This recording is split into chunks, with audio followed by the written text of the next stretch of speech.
Naloko na. Sian Lim at Kim Choi nagsasama pala sa isang motel. Iyan po ang ating alamin at pag-uusapan sa video na ito.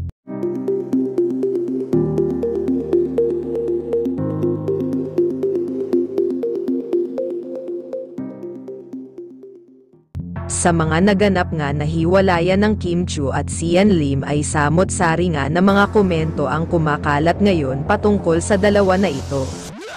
Mismo mga netizen ay hindi nakapaniwala sa mga pangyayari ng taon na ito.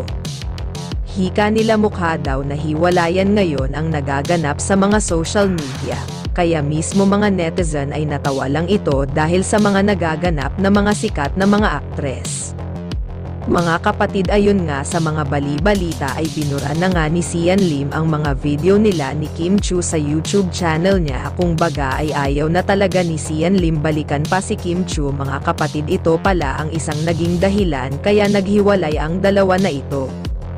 Ayon kay Sian Lim ay gusto na pala siya magkaanak kay Kim Chu dahil matanda na sila kaya kailangan na nitong magkaroon ng anak, kaso lang mga kapatid ang kanyang mga kahilingan kay Kim Chu ay nagawa ngang tinable ni Kim Chu ito.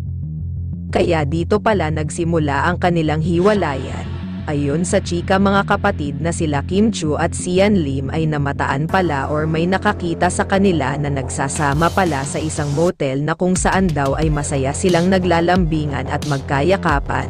So ibig sabihin pala mga kapatid ay totoo nga na sila pa pala. Pero ayon sa kabilang panig naman ay totoo nga daw talaga na sila Kim Choi at Sian Lim ay totoong naghiwalay nga ito. Kayo ba mga kapatid, ano bang masasabi nyo ukol sa bali-balita na lumalabas ngayon dalawang aktres na ito? Magkomento lang sa ibaba at babasahin natin yan isa-isa. Kaya hanggang dito na lang po muli mga kapatid ang ating ginawang mixing update. Maraming salamat po sa inyong patuloy na panonood at suporta.